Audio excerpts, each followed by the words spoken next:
Senior Pharmacare program truly affordable to Nova Scotia seniors, Mr. Speaker? The Honourable, the Minister of Health. Thank you very much, Mr. Speaker. And once again, the NDP are vouching to say spend, spend, spend. Spend, spend, spend is all they talk about in this House. Mr. Speaker, what we're saying is that we take very important... Mr. Speaker, again, spending seems to be easy for the NDP. Mr. Speaker, we will continue to consult with the Group of 9, the very... Order, please. The Minister has the floor. We will continue to work with the Group of 9 when we come to changing plans, when we came to improving plans for all Nova Scotians. Mr. Speaker, again, we are picking up 75% of all costs of that program. Mr. Speaker, it is one of the most generous programs in all of Canada. And Mr. Speaker, this year, in case they missed it, there was no increase for seniors in this province. The Honourable, the member for Dartmouth North. Thank you, Mr. Speaker. Mr. Speaker, my question is for the Minister of Environment. Last summer it was reported that Little Albro Lake is under attack by an invasive plant species called yellow floating heart. The Asian plant is an ornamental pond plant, but has made its way into the lake and is quickly taking over as it roots in bottom sediment and can root in up to 2 meters of water. Mr. Speaker, lakes fall under provincial jurisdiction, and many in my community want this problem dealt with. My question through you, Mr. Speaker, to the Minister is, in the past on this issue I have asked him for his opinion, and now I need confirmation. What does the Minister plan to do to deal with this problem this summer? The Honourable, the Minister of Environment. Thank you very much, Mr. Speaker, and I want to thank the member for raising a very important issue that's of concern to his constituents, and a wider issue that we all need to be concerned about in terms of the effect of climate change upon flora and fauna. In fact, one of the worries that we have is that in our forestry we are in between two climate zones, and if climate change changes, it will have great effects upon the forestry of Nova Scotia, and we're not sure what those effects will be, and so it makes it hard for forest companies to plan, etc. So it's an important issue and an issue that we've investigated. I wrote back to the mayor that we are looking at it, and indeed we sent out staff to look at it last year. We concluded that it's not an immediate health risk. While it is a nuisance, and while it affects the enjoyment of recreational activities, it's not a health risk to the residents. And the problem that we have is that any remedy that we took could create an environmental health risk, and so we're in this catch-22 situation. Thank you very much, Mr. Speaker. The Honourable, the member for Dartmouth North on his first supplementary. Mr. Speaker, according to the residents, this problem started 3 years ago, and by late August each year, eventually the lake is currently and will be at risk of being choked off. Each year, it eventually becomes difficult to swim, boat, or fish. When one considers that Dartmouth is known as the City of the Lakes, many are worried about the possibility of this problem spreading through the rest of our lakes and throughout Nova Scotia.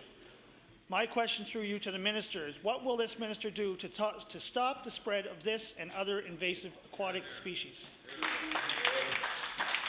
The Honourable, the Minister of Environment. As I stated, there's no obvious control mechanism that doesn't create more environmental problems than it solves. Nevertheless, my staff is busy working at quantifying the number. There are other areas that have been affected by this particular invasive species, and we will continue to do so and to see if there's some sort of solution that we can find in conjunction, of course, with the Dartmouth Watershed Advisory Board and other interested parties that will take care of the problem without creating further environmental problems. And that's always an issue that we weigh, and I know the member understands that, we don't want to create another environmental issue solving one. So I will assure the member that we'll continue to monitor it. If there's any scientific information that comes in terms of some remedy that would be able to be used, we'll certainly cooperate, my department will cooperate fully to help the residents of his community. And once again, I thank him for raising this on behalf of his community members. The Honourable, the member for Dartmouth North on his final supplementary. Mr. Speaker, last year alone, who knows how many hyacinthus, water lettuce plants, and yellow floating hearts were sold in Nova Scotia. And who knows how many of these inadvertently made their way into our waterways. The homeowners surrounding Little Albro Lake have been frustrated at the lack of support and information being provided to them over the last 3 years. And again, Mr. Speaker, they're unable to use this for recreational facilities, fishing, boating, and pleasure crafting. My question to the Minister is, what educational programs would he be willing to bring forth from his department to educate Nova Scotians on the possible dangers of these plants? The Honourable the Minister of Environment. Thank you very much, Mr. Speaker, and a very good point that the member makes on the need for education, because he's quite correct that the staff believe that this invasive species is brought in through garden centres and through backyard ponds, and certainly all Nova Scotians need to be aware of the threat to the environment when they do that. I know my colleague, both as a ministerial colleague, but a colleague in terms of working in the riding of Kings South as the Minister of Natural Resources, has been dealing with this as well. And certainly we can commit to the member that we will continue our education efforts. I also want to assure that the member that the federal government and the provincial government, through the Department of Natural Resources, have ongoing consultations on the best and most appropriate way to deal with invasive species. The Honourable the member for Kings West. Mr. Speaker, my question is for the Minister responsible for Part 2 of the Gaming Control Act. A recent KPMG report of gaming in the Atlantic provinces did not present a favourable picture for lottery in our region. The report found that VLT technicians and PEI could go into a machine and alter the size of the prize payout of the games and could alter the types of games being played. After hearing of the problems associated with ticket lottery winnings in this province, Nova Scotians are naturally skeptical of this revelation. My question, Minister, can you tell us here today whether VLTs are protected in this province from similar intrusions? The Honourable the Minister of Environment.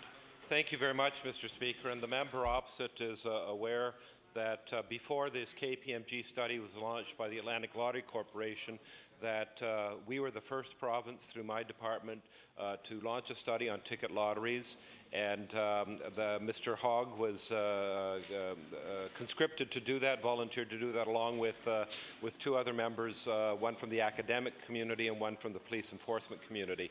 That report is coming due soon, and we'll be making decisions upon it in regard to ticket lottery. And the suggestion was made at that time that VLTs should also be looked at after ticket lotteries were looked at. So that report is coming due soon. I'm not prepared on the floor of the House to talk about what's in the report or what decisions will be made about the report. The report is available, and I would encourage the honourable member to take a look at it. There's some very good suggestions in there. The Honourable the member for Kings West. Thank you, Mr. Speaker. To make the situation more troublesome, the VLT technicians had the ability to go into the machines, make changes, and then delete any log of their entry into the machine. Nova Scotians want the comfort that when they play lottery in this province, they have a fair, equal opportunity for prize payouts like everyone else. My question to the Minister, will you immediately investigate and address this potentially fraudulent situation in Nova Scotia before illegal activity can take place? The Honourable the Minister of Environment. Thank you very much, and I can assure the honourable member that this province took the lead. Many other provinces across Nova Scotia, across the Atlantic region, in fact, were somewhat jealous of the leadership we took in regard to the need to improve the regulatory system over not only ticket lotteries but over all forms of gaming.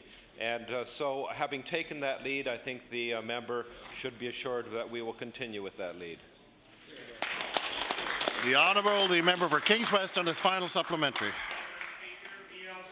The biggest danger for problem gamblers in this province. On July the 18th of 2003, the now minister responsible for regulating the gaming industry in this province stated in a news article, Mr. Parent said VLTs have concerned him for some time. I've always been supportive of getting rid of VLTs. Well, Mr. Speaker, the minister has done nothing to reach that goal yet to date. My question to the minister is simple. Do you still support the removal of VLTs in this province? The Honourable the Minister of Environment. Mr. Speaker, as the Minister in charge of Part 2, my job is to ensure a proper and good regulatory regime, and I will do that to the very best of my ability, and I can promise the member that. Yeah. The Honourable, the member for Pictou West.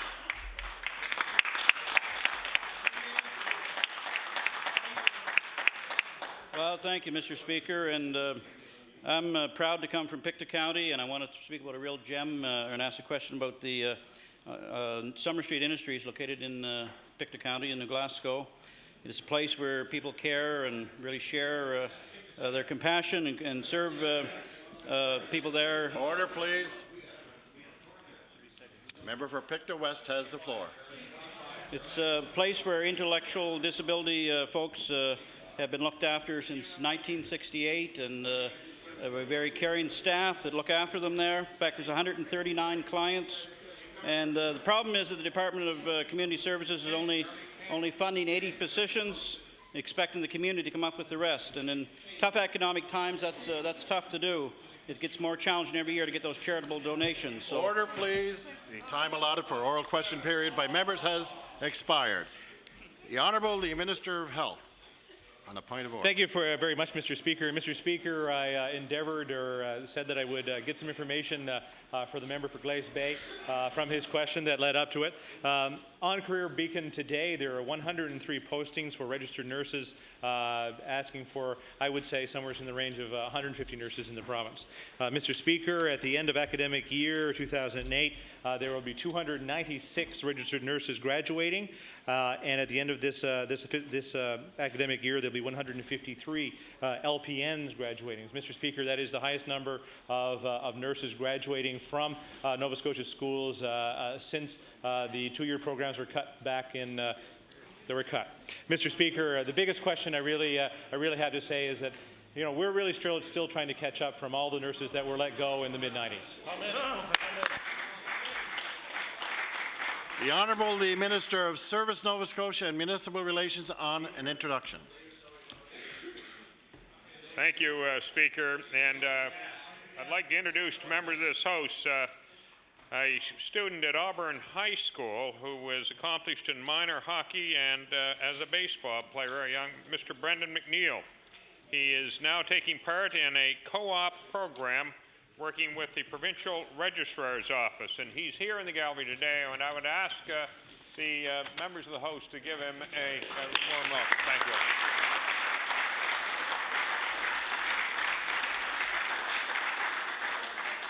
The Honourable, the Official Opposition House Leader.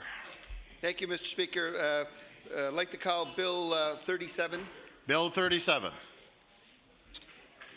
The Honourable, the Member for Pictou West. Thank you, Mr. Speaker, and I'm pleased today to have a few minutes to talk about Bill 37, the Cosmetic Pesticide Act, and I guess the official title is an act to amend Chapter 18 of the Acts of 1998, the Municipal Government Act, to regulate the application and use of pesticides for cosmetic purposes. And I should emphasize that it is for cosmetic purposes. It does not apply to forestry or agriculture, but simply for residential properties in our province. And I think it's important that we make that distinction right off the bat. But it is a bill that I think is important to Nova Scotians, and the one that deserves merit for consideration by all members of this House. The legislation is really sort of catching up municipalities in this province, or giving them equal and fair treatment to what the municipality of HRM already has. And if some of you might know the history on this particular bill, in 1998 in this House we discussed the Municipal Government Act. It was a long and complicated act that I think close to 300 pages, if I recall correctly. And at that time, HRM pushed hard to get consideration that they would have some control over cosmetic pesticides. And the other municipalities at that time, the other 54 in this province, decided they did not want to have control over pesticides at that time. However, since that time, I guess that they've changed their mind, and now they're very active and certainly do want to have authority over regulating cosmetic pesticides within their jurisdiction. And so really it's all about fairness, it's all about equity, it's about having equal rights right now it's rather unequal when one municipality in the province has that authority and the other 54 do not. And in fact, Mr. Speaker, at the UNSM conference earlier, I guess it was actually in November of last year, the delegates there from all municipalities across the province passed a resolution unanimously, actually, that they would want to have the same authority as HRM did at that time. So it was Resolution 19A, was brought forward by the town of Wolfville, and that would give them the same democratic rights, I guess, to set bylaws in their jurisdiction around cosmetic pesticides. And of course, that was brought forward by the town of Wolfville, but there's other towns in this province and other municipalities that would very much like to have that bylaw authority. I know the town of New Glasgow in Pictou County, where I come from, is certainly interested in that bylaw authority, and certainly the town of Truro more recently has tried very hard to have the authority to be able to regulate cosmetic pesticides within their jurisdiction. And within the authority of the law as it presently stands, they've set up some regulatory powers as far as they can go, that you have to have permits and have to give notification to your neighbors and so on, but it still doesn't give them the same authority that HRM presently enjoys. And Mr. Speaker, we are talking about landscape pesticides, restricting their use for application,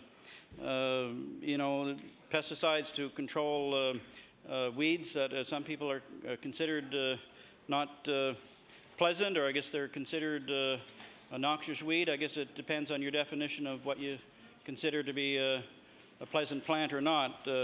Certainly dandelions is perhaps the most known weed that people want to try to get rid of from their properties, and dandelions are used in our world in some places for food. They're used elsewhere for making wine. They're certainly picked by children to bring a bouquet to their mom.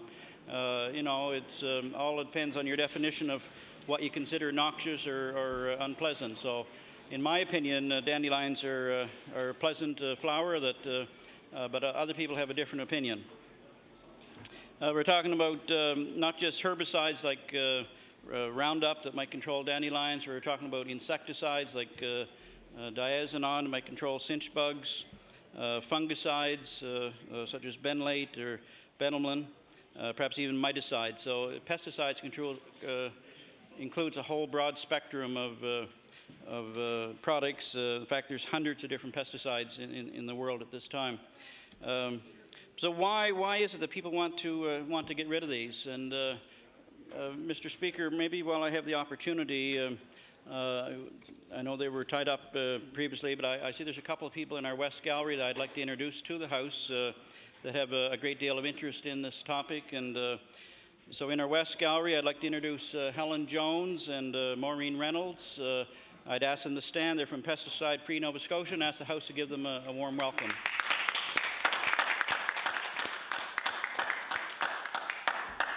They are representative of many people, many Nova Scotians that have a real concern on this issue, and we're pleased that they're here with us today. So why is it people are concerned about pesticide use, Mr. Speaker? Well, there's several reasons. They're concerned because many people are environmentally sensitive. They react in a quite serious way sometimes to the spraying of pesticides in their neighborhood or on the neighbor's lawn.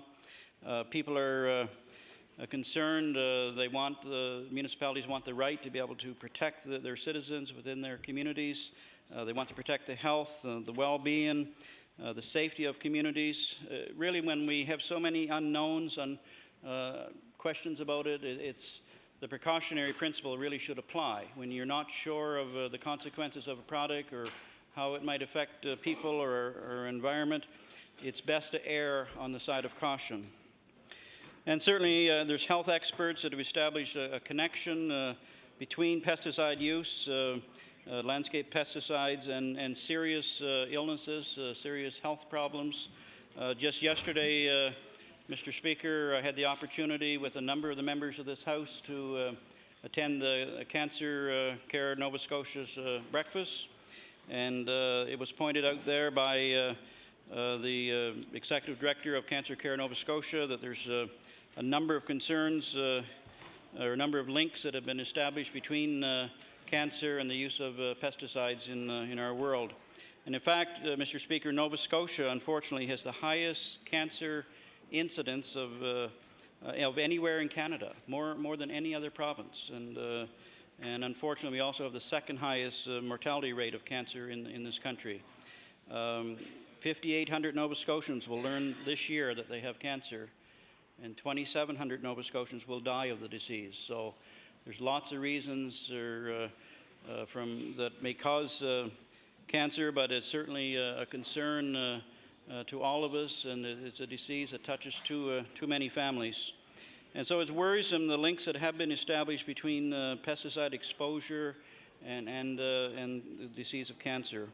And the Nova Scotia Cancer Society has certainly been recommending that we ban cosmetic pesticides and find a way to reduce the use of them in our environment.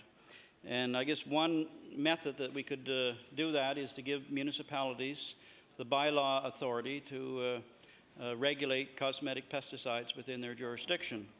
And while I think the law as it's written for HRM applies only to residential properties, in reality, I know municipalities would like to have the right not just for residential, but for all their own municipal properties, for industrial lands, and even for commercial properties. So that's something that I know is not in the Act at present, but it might be something worth considering. All municipalities, I think, Mr. Speaker, should be treated the same. They should be, what we have right now is what's called unequaled jurisdiction, where not everybody has the same rights, the same democratic rights as other municipalities. And while UNSM is pushing hard for this, I think it's important that the government and we as legislators listen to what Nova Scotians are telling us. So really, I think the bottom line in this, Mr. Speaker, is protecting our children's health and protecting our residents' health. And to me, protecting the health of our children and our citizens is more important than protecting our lawns from dandelions. And that's really a way to sum it up, that the health of our citizens, and particularly our children, is more important than protecting our lawns from weeds or noxious weeds on there.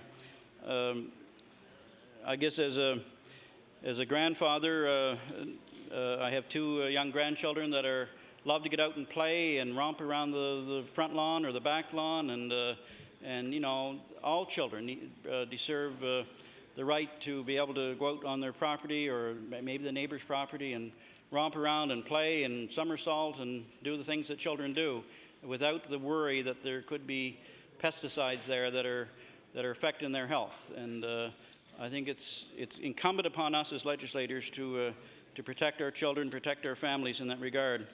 And it's not just myself, Mr. Speaker, that's saying this. There's a lot of Nova Scotians that have been emailing and writing and calling us, and I know the minister has been getting his share of emails. The premier's been swamped, I know, with a number of letters and emails that have come in. I've either got copies of them or directly coming to myself, and they're asking for for the right of municipalities to have this authority to ban cosmetic pesticides within their jurisdiction. Nothing more, nothing less.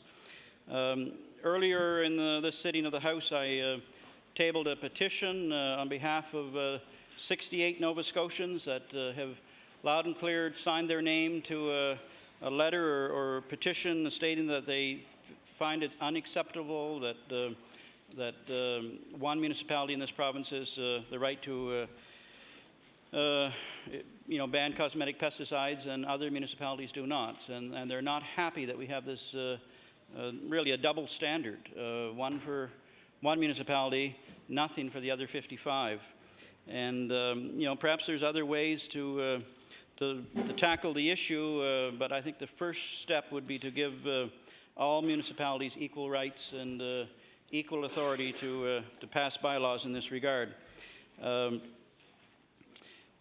And it really, it's not necessarily just the insecticide or the fungicide or the herbicide, but it's in actual fact, quite often what is causing the problems is the inert material that's included with the product.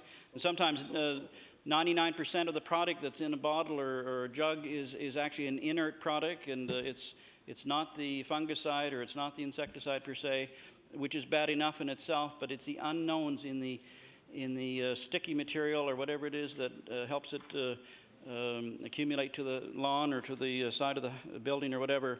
There's a lot of unknowns. Those are often trade secrets, and you know, I think it's important that these be eliminated. Recently, a number of very large department stores have decided they're going to ban these pesticide products. Walmart was the most recent, Canadian Tire, and I believe the first was Home Depot.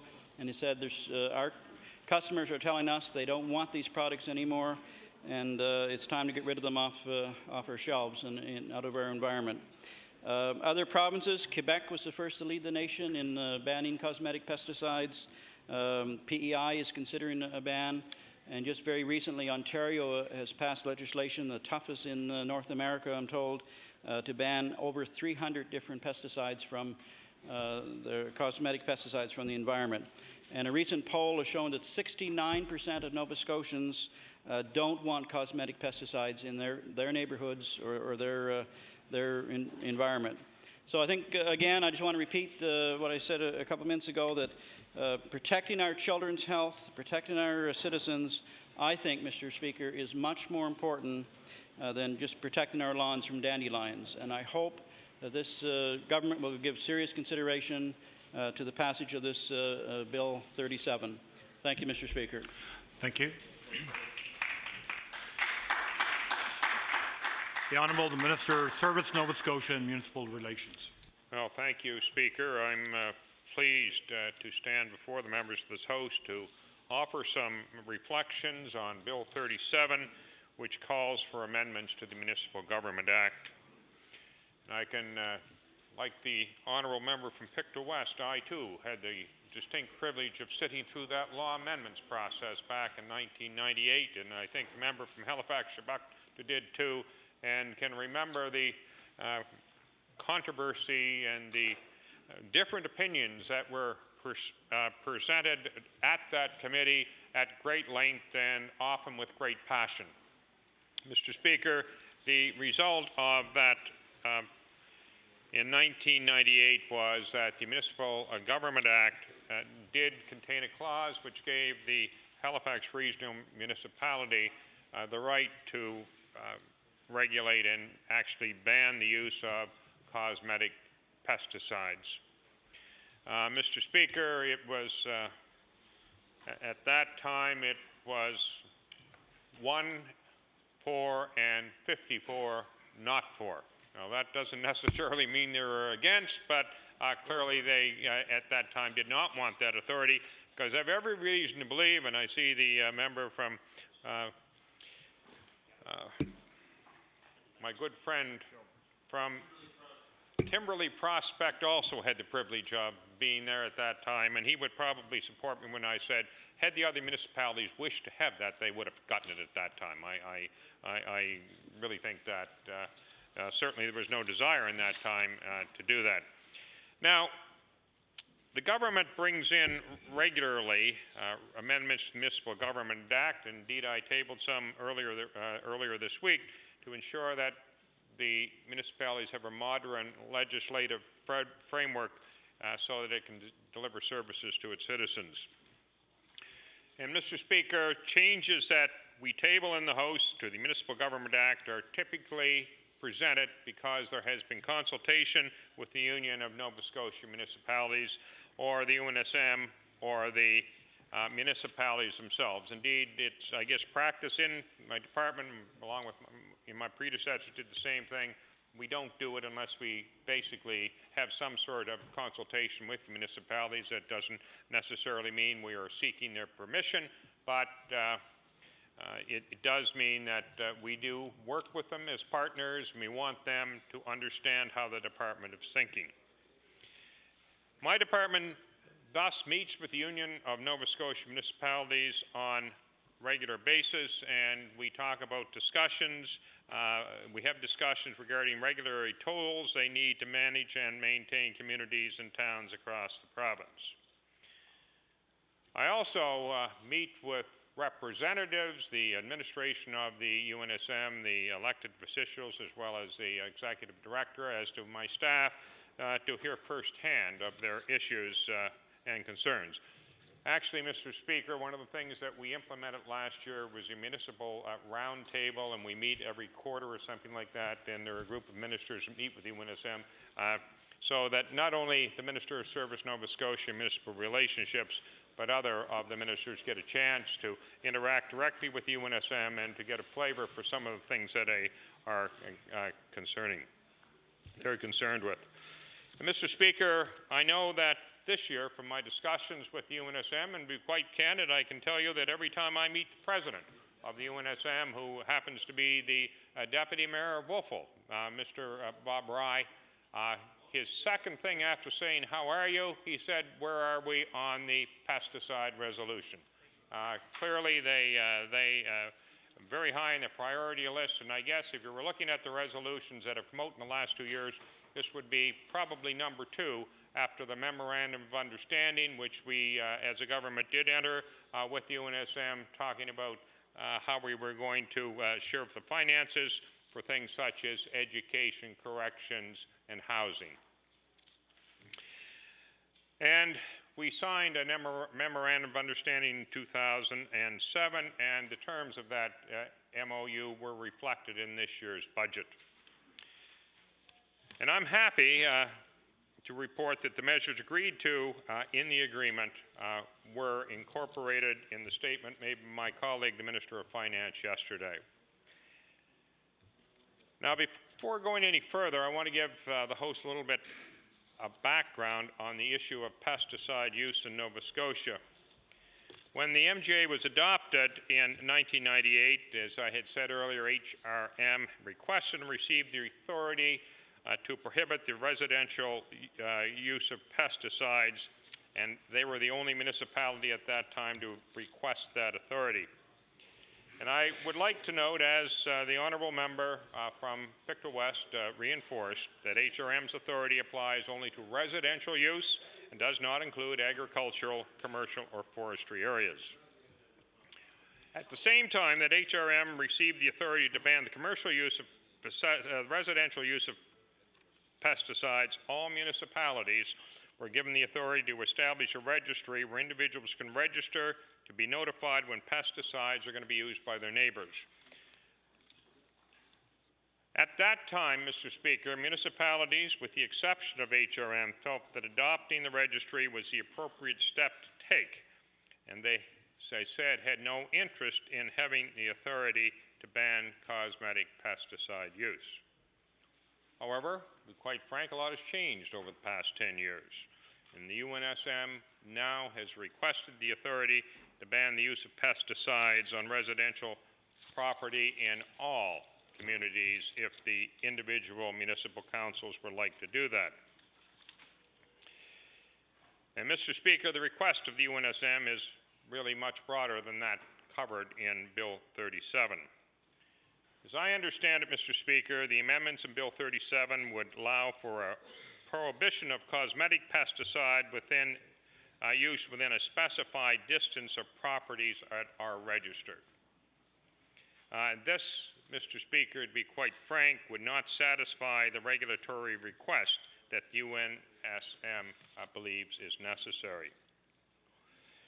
Mr. Speaker, whether or not to ban the use of pesticides for cosmetic use is more complex than it would appear at first glance. As I said in this House and in other media interviews, there are many varying viewpoints, and we would be remiss as a government if we did not give due consideration to them all. In fact, Mr. Speaker, we are hearing from many Nova Scotians who are on one side or the other of this issue. Indeed, I have met with them here in Halifax and also in my office in Truro. I just want to make one observation that everybody knows is the case, but nobody has mentioned up to this point. All municipalities have had the right to regulate the use of cosmetic pesticides in their communities. But other than the town of Truro, which did it through bylaw about 3 weeks ago, nobody else did it. Yeah, and I'm a little puzzled about that, inasmuch as it was such a strong priority of UNSM. I don't understand why somebody else didn't step up to the plate on this thing and do a registry. And I don't know the answer to that, and there's going to be another speaker from the NDP caucus, and perhaps that person can address that for me. I don't know the answer to that. But it just seems to me that it all of a sudden became such a pressing issue, then somebody else would have done that. But they didn't. Now, having said that as a bit of an aside, I want to get back to some of these arguments which are for and against, and probably to clarify at this time why the government is not prepared to support your bill, nor to go forward with its own legislation about the ban of a pesticide, the ban of pesticides for cosmetic use at this time. Now, I want to make it perfectly clear, this does not mean that government is not prepared to do that at a future time. But what it means is that government has now established the position there is so many sides to this issue out there. If we did it without due consideration and adequate reflection, we might, if we choose to introduce legislation, do something that is not appropriate. And this is what we are trying to guard against. This is not that there are not members of this caucus that think that this is an important issue, and I want to make that very clear. We've had, quite frank, in our caucus, we've had a lot of debate about this, and every time we enter the debate, there are other things that come up. For example, we now have legislation in Ontario, or at least pending legislation in Ontario, Quebec, and PEI, which you pointed out. And what is going to happen as a result of that legislation? What effect is that going to have? And I'm told people say that the Ontario legislation is not really great legislation. They say that the Quebec legislation is pretty good legislation. They don't know what's going to happen to PEI. We also have, as you quite appropriately pointed out, that we have major retailers. Home Depot has come out clearly and said they aren't going to carry it anymore. Canadian Tire and Walmart have given indications that they're going to get out of the business too. And if they get out of the business, then likely Superstore and Sobeys and these other major retailers may indeed follow. So, Mr. Speaker, I think the point is, maybe it has to be made, is that you can ban the use, but if you don't ban the sale, probably what you're going to do is not going to be too effective. And indeed, if people tell me this thing in Halifax, to be quite frank, is just not worked. They tell me what you have done is you've taken the application of, for cosmetic use of pesticides away from the professionals, the people who are trained and know how to do this, and you've gone and got the midnight movers running out in the backyard with the spreader, putting this stuff on or spraying it indiscriminately. HRM has had no enforcement, I'm told. I'm told that in the, I guess this is the 10th or 11th year, and the member from Halifax Shabak, I'm sure would know this, has there ever been anybody charged for doing this? So the fact that that bylaw has been there for 10 or 11 years, one would have to perhaps, or that piece of legislation there for 10 or 11 years, its efficacy probably should be questioned. Anyway, another criticism of this approach, Mr. Speaker, as I have mentioned, is that two things. One is the enforcement, the professionals, and if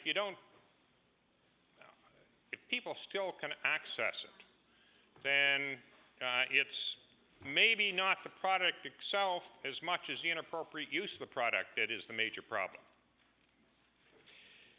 Mr. Speaker, we've also heard from Nova Scotia, from Nova Scotians who say, and you know there's a lot of sympathy to this, that banning the cosmetic or giving the municipalities the authority to ban the cosmetic use of municipalities is the thin edge of the wedge. Next, you want to move to the forestry sector and the broader agricultural sector. And we know, I have 2 minutes left, thank you, Speaker, that you've indicated quite clearly, the member from Pictou West, when he introduced this bill, he's not interested in agricultural land or forestry land. But I want to tell you, Mr. Speaker, some of the communications that I've received from people, they would ban anything that's man-made.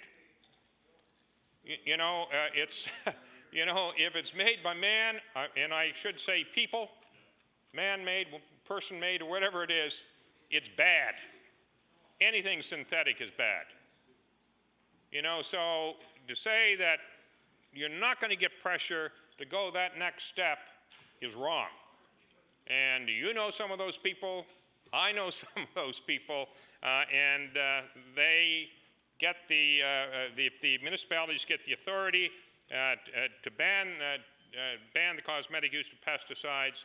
The next thing you're going to do, you're not going to be able to put it on, you're not going to be able to spray your potato tops, or spray your blueberries, or dust, or whatever you do to cranberries, or your fields. And the honourable member from Pictou West, he comes from an agricultural part of the world, and indeed his family is in the horticultural business, and I expect uses pesticides because they need them. They're a very important part of it. Mr. Speaker, all we want is, because once we really get into this issue, is that we think that we need more time to fully consider the best way to approach it. The ban by the municipalities may not be, or the ability to ban by the municipalities is not an appropriate thing. I've talked to people from the industry, and the position of the industry is what we want is a level playing field across the province. And if we give HRM, we give each individual municipality the ability to make its own regulations, and we're going to get something that nobody can live with. Thank you very much, Speaker.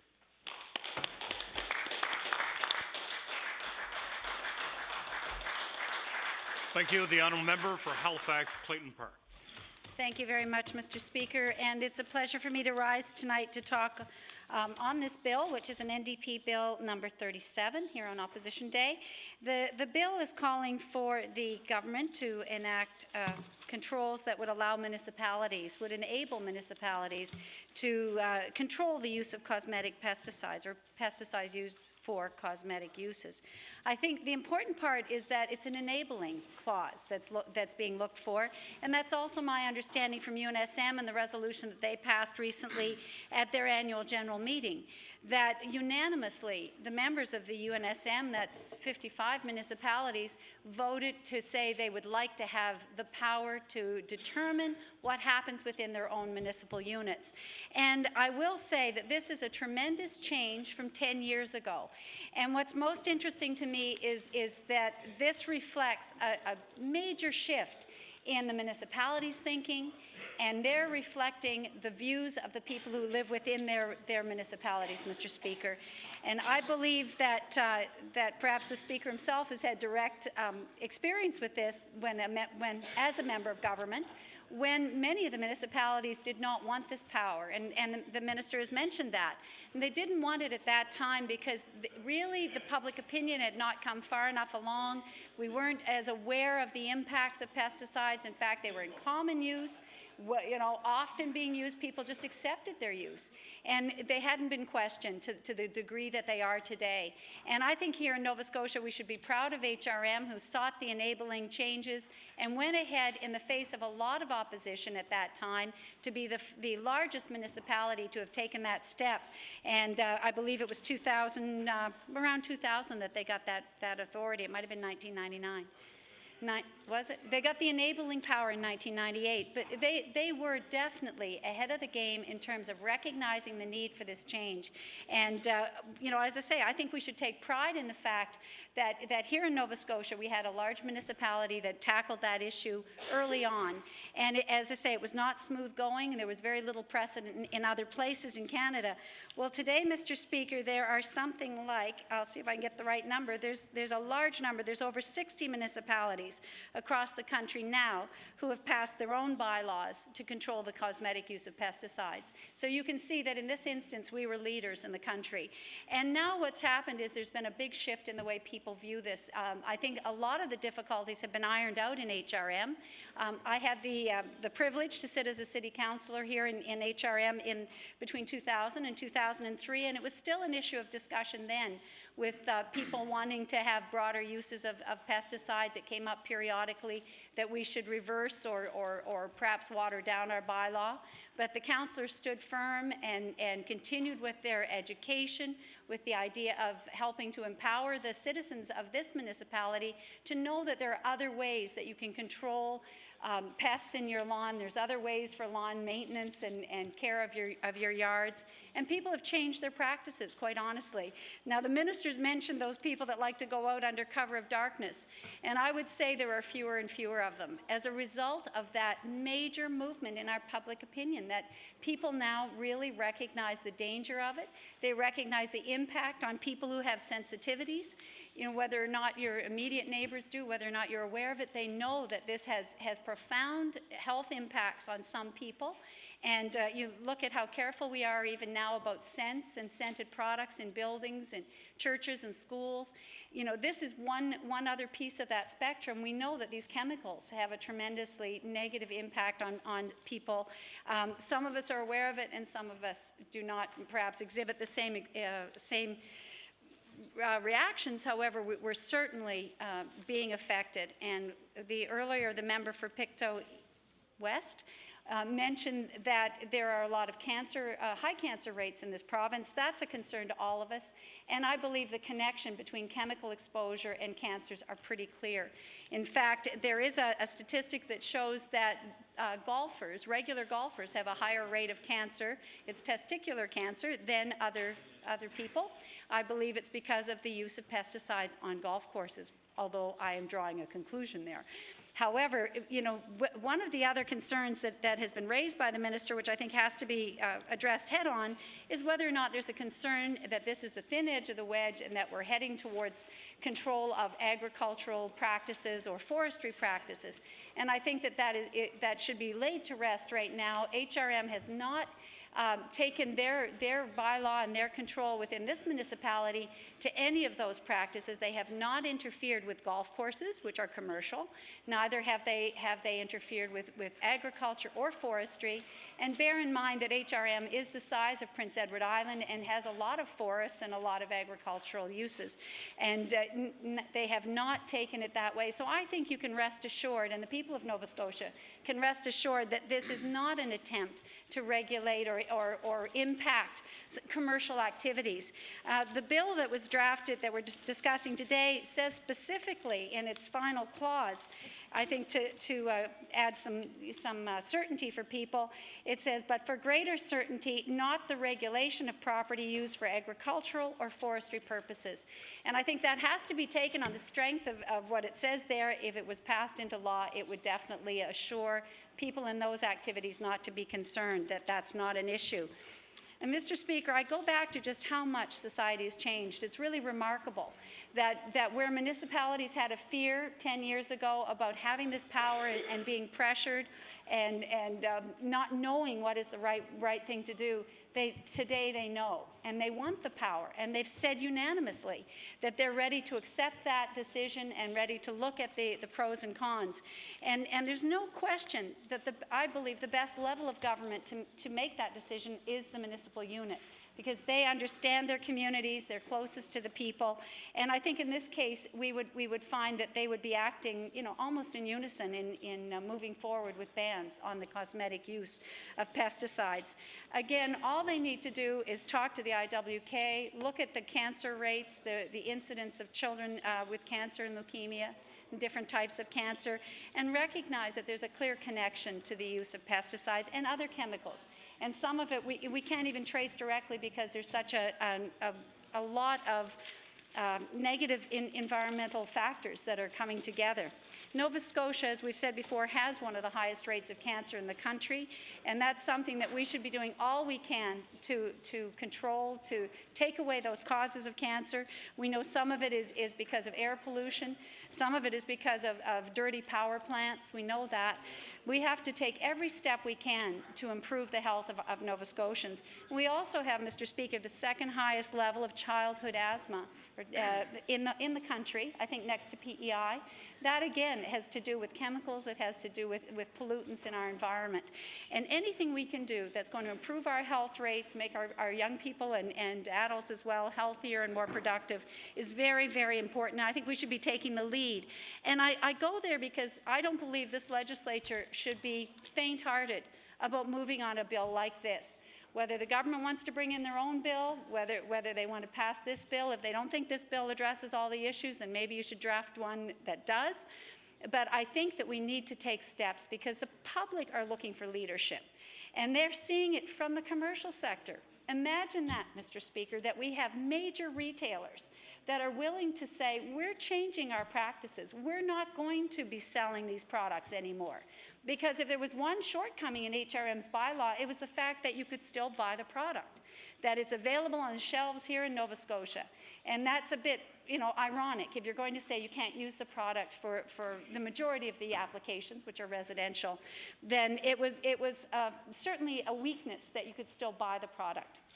That is a problem. But here you have the public telling the retailers they don't want it on the shelves, telling them that they don't support the sale of pesticides and use of pesticides. And what you're getting then is the stores taking the lead. And isn't that sad, Mr. Speaker, that we're the people here in this legislature who represent Nova Scotians, who through our constituency offices and our caucus offices speak regularly to people across the province and listen to their concerns. And we haven't been able to deal with this. We speak through their representatives from UNSM, who represent all 55 municipalities, who have told us now that they're ready, that they now feel the strength to deal with this issue. And I think we should take that same pride that we're able to represent the concerns and the issues, to examine this question about whether or not this is the right thing to do for Nova Scotians. And remember, Mr. Speaker, we have downstairs displays talking about Joseph Howe, and Joseph Howe measured legislation based on the public good. And is this for the public good was the question he would ask for every piece of legislation and every act of government. And I believe this is for the public good, that to put controls on the use of pesticide is important. And cosmetic use of pesticide is just that. It's for nothing more than having a greener lawn or bushier shrubs or something. It doesn't benefit anybody. And I wanted to mention that even in my suburban area, which people will know, Clayton Park West and Clayton Park and Rockingham, we have a lot of lawns, a lot of front lawns, and that has been the standard, to have a big front lawn and keep it nice and tidy. But there's a real change there, a change in how we measure whether or not people are good neighbors and taking care of their property. And more of the properties are becoming more like English gardens. They have grasses, they have shrubs, they have a little bit of gravel. They're not all strictly one type of grass rolled out on a lawn. And I think we're going to see more and more of this. And when I see it, it really does please me, because I see people saying they don't want to be dumping a lot of products on lawns to keep them healthy. They don't want to be battling pests. What they want to do is have a nice natural garden. And again, that's a testament to the good work in HRM through education, letting people know there are other ways to garden. There are other kind of plants that we can use. If we use more natural plants or native plants, that they thrive a lot better than introducing others to our gardens. They've told us how to look after the lawns, to aerate them regularly, not to cut the grass too short. really simple things that have cut down on the need for any kind of pesticides. So, I think people are absolutely interested in knowing how to control their environment better, how to be better stewards of their own properties and their own neighborhoods. And I think what we need to do is help them in having that information. And by making cosmetic use of pesticides a banned practice, I think we're moving, ahead quickly. It's time that we did that. And again, I just think it really is a sign of the times that it's the corporate sector that's showing more leadership than the government of Nova Scotia if we decide to turn our backs on this opportunity. And again, often we're not on side with UNSM, but in this case, UNSM is ahead of the game. They've come to us and they've already worked it out among themselves. They have unanimous agreement, Mr. Speaker, and I think that that's something that often is missing. So they're speaking from one voice, and I believe that the public in our own constituencies are asking for this kind of action. And at the same time, we have corporate leadership. Thank you, Mr. Speaker. I see I have just 2 minutes left to go. Yes. I certainly wanted to, again, assure the minister that no one certainly in the Liberal Party, and I don't believe anyone in the legislature, is talking about curtailing the activities of any of our commercial sectors, and I'm thinking again of agriculture and forestry. Those are very important activities in our province, and I think that the cases that they will be dealt with, in their own right, in what is best for them. But this is strictly a municipal issue.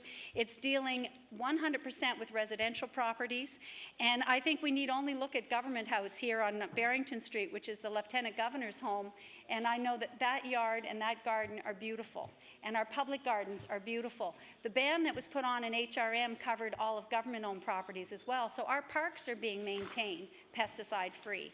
And I think you'll find that they are well maintained, their grass looks great, everything is wonderful. So what it is a question of changing our habits, changing our attitudes, and government has really gone, I think in this case, not kept pace with the public opinion, which is so much more enlightened than it was 10 years ago.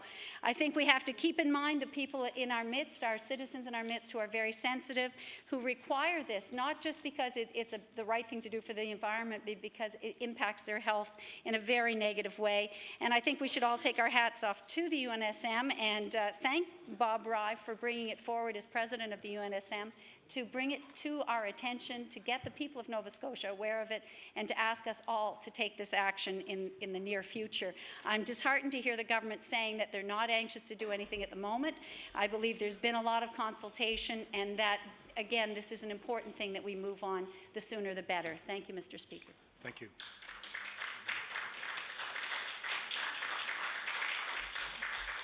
The honourable member from Halifax, Shabukto. Mr. Speaker, I would like to congratulate my colleague from Pictou West for introducing Bill 37. It's an excellent bill, and it's one that should commend itself to all parties in the House. I would like to offer my thanks to the member for Halifax Clayton Park for speaking in support of it. I think both of those members have made very good points, and they've explained why it is that we ought to proceed with this legislation. What a contrast with the disgraceful speech from the Minister of Service Nova Scotia and Municipal Relations. Bill 37, I ask myself, is why isn't that a government bill? I wondered. 101 bills later, we got a municipal government act omnibus bill from the minister, Bill 138. He had the example in front of him 101 bills ago of Bill 37 of a useful item that he could have acted on and should have acted on, and tried to tell us today he was sort of tempted to act on. What's wrong with the minister's speech? Here's what's wrong with what the minister had to say. He trailed in front of us the idea that somehow he was in support of the initiative. It's undesirable, he said, that really there should be a patchwork. Well, of course, Bill 37 would take away the patchwork. Then he trailed in front of us the idea that it might be a weakness in Bill 37, that in fact it could be tougher. Legislation could be tougher, the minister said to us. But of course, he's not bringing in anything in Bill 138 or anywhere else. He said that he had respect for UNSM and that he liked to consult with UNSM, and that although they didn't seek permission from UNSM, of course, they wanted to hear what UNSM had to say. Well, they've heard what UNSM has to say. They've invited the government to take action, but the minister isn't doing it. So what was the point about talking about the UNSM and all the respect the minister has for the opinion of the municipal leaders in this province? And then he mused about how it might be useful to ban the sale of the products. But the minister isn't doing that. He's not proposing to do that. What he says is, you know, my brain hurts when I have to think about this complicated problem. I really don't know what to do. The UNSM has told him what to do. There's been an example in front of him of the largest municipality in this province that for 10 years has in fact led the way. Physicians in this country have led the way. Family physicians in Ontario have been on record for a good decade as saying that pesticides are bad for children, bad for children's health. And the major reviews of the literature, the medical reviews, have pointed out that these are hormone disruptors, that they are causes of cancer, they're pathways. What is the minister waiting for? And it's not as if the limited history that he gave us is even the full story. The minister was hearkening back correctly to the debate we had in this legislature in 1998 over amendments to the Municipal Government Act. Well, not amendments, when we were adopting for the first time the Nova Scotia Municipal Government Act as a consolidated new piece of legislation. And he reminded us of the extensive number of people who came and spoke at law amendments, some of them in the gallery today, who spoke in favor of having a power in the Municipal Government Act so that the local government level could act. But you know why they asked for that? They asked for that because the province hadn't acted. Before the 1998 legislation on municipal government, this legislature adopted the 1995 Environment Act. Part 7 of the 1995 Environment Act in Nova Scotia is called the Dangerous Goods and Pesticides section. Part 7, Dangerous Goods and Pesticides. Look at the two items that have been linked together. Section 81 of the Environment Act in Nova Scotia has said since 1995, the minister shall develop, coordinate, and enforce policies, planning, and programs respecting integrated pest management and alternatives to the use of pesticides. That has been public policy in Nova Scotia since 1995. The minister was reminded of the precautionary principle that is also in the Environment Act, but is meant to apply to all of our scientific thinking when it comes to these issues. But still, the minister says to us, he doesn't know what to do. He's at a complete loss. What to do? But he told us really what it is that he's interested in doing. He's interested in doing nothing because what he told us was Nova Scotians are undecided. It's not Nova Scotians who are undecided, it's the minister who is undecided. The knowledge has been there, the precedents have been there, the scientific information is clear, and even if the minister thought that the scientific information weren't clear, the precautionary principle tells the minister how to resolve any doubt. In the case of absence of scientific certainty, if it's a question of protecting human health, you take the precautionary measure and you take the aggressive step. That's the policy in Nova Scotia. That's the universal policy with respect to the precautionary principle. It's right. It's a good guideline. It allows the minister to resolve whatever doubts he might have. It's not Nova Scotians who are undecided. It's the minister. And why?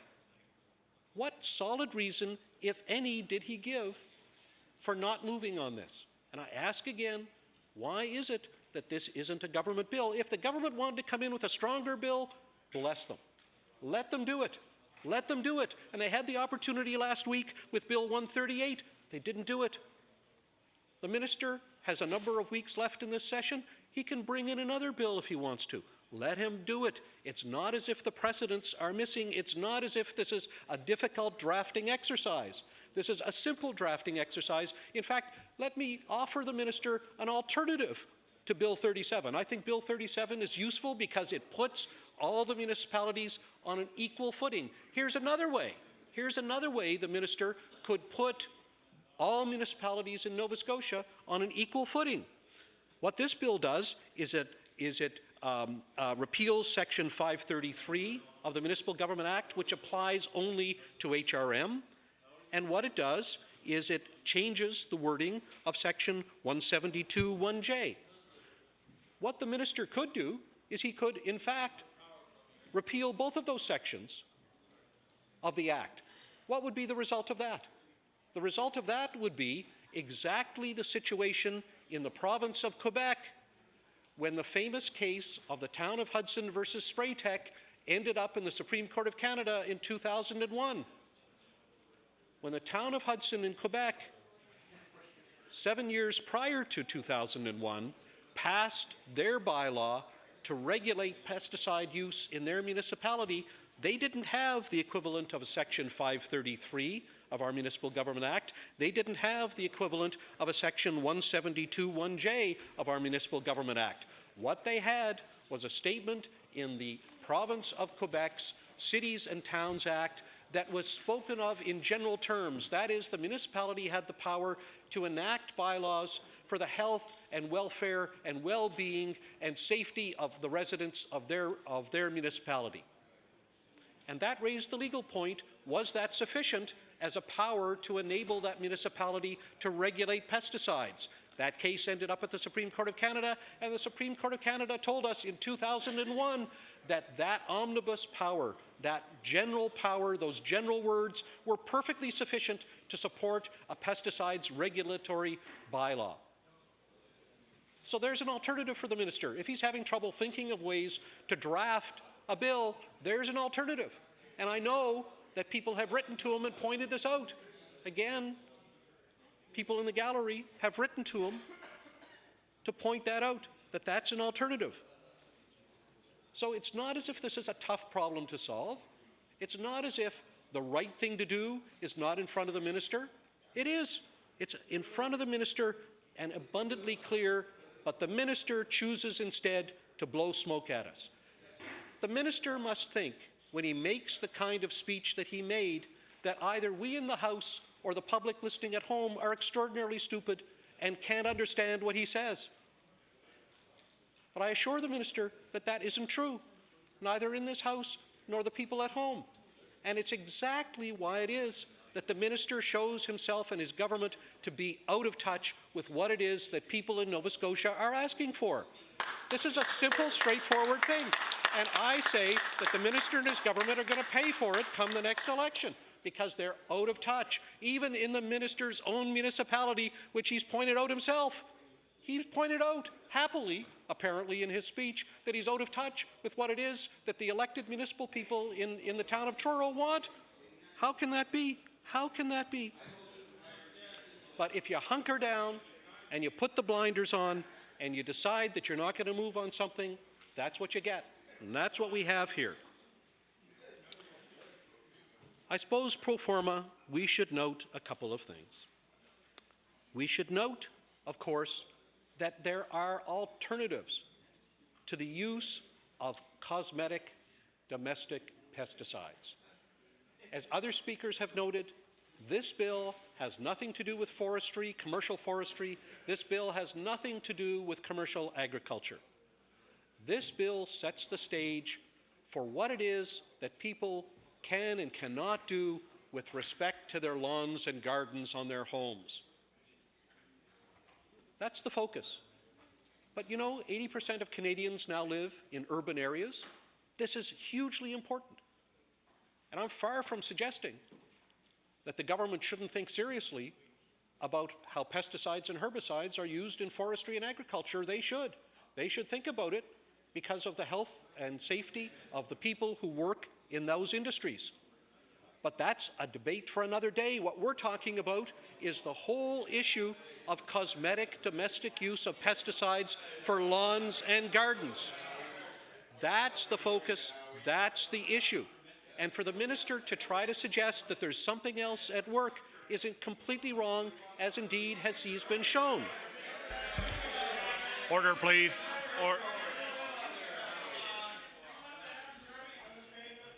Order, please.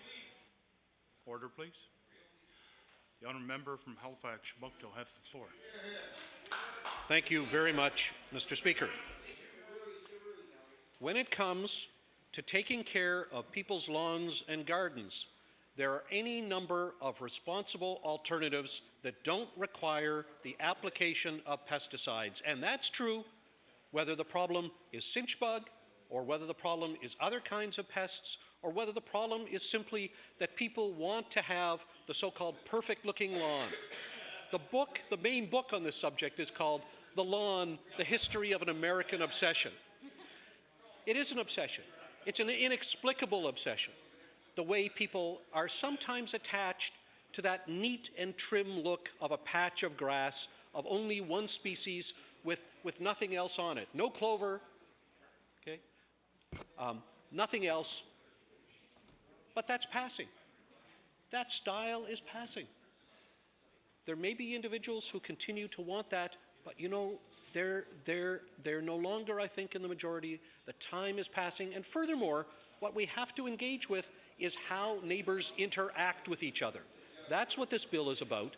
This bill is how people live in a community and respect each other's sensitivities, particularly their health sensitivities and their health needs. That's what this bill is about. And that's where the focus should be. Now, the alternative to having a regulatory system that applies in all communities around the province is that people can sue each other. Is that what the minister thinks builds community? I don't think it builds community. I don't think that when one neighbor who has chemical sensitivities is exposed to another neighbor who persists in using chemicals on their lawns and then takes legal action, I don't think that, in fact, is a desirable state of affairs. But it's what the minister seems to think is the available alternative, because he continues not to want to show an initiative and show some leadership, and won't, when a good bill is put in front of him, apparently support it. So we know that there are practical alternatives, and that's been one of the main virtues of what's gone on in HRM. The minister asked if there have been any prosecutions, but I say to the minister, prosecutions like lawsuits don't build community. What builds community is what has gone on in HRM, which is a process of education and availability of alternatives. That's what's gone on here. That's what people have been exposed to, and that's what it is that people have responded to so positively in HRM. If the minister wants to take more aggressive steps, let him. That power is open to him. He can move on that anytime. If the minister can think of a better way of achieving the objective of getting municipalities into the game in exactly the way UNSM has now asked them, then let him bring forward his own bill. If not, I say to the minister that he ought to support this bill. So thank you very much for the opportunity to speak to this issue.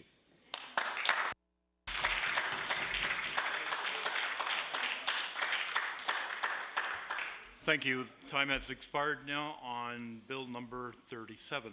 Now recognize the House Leader for the official opposition. Thank you, Mr. Speaker. Would you please call Bill number 20? Bill number 20, Health Insurance Protection Act. The honourable member for Halifax Atlantic.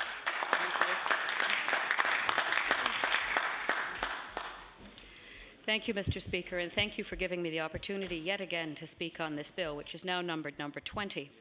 It has been to the floor of this legislature before. I first introduced it in 2005, reached second reading but died on the order paper. It came back to the new government in 2006 and again 2007. I'm sorry that there has been no later determination on the government's part to pursue this legislation.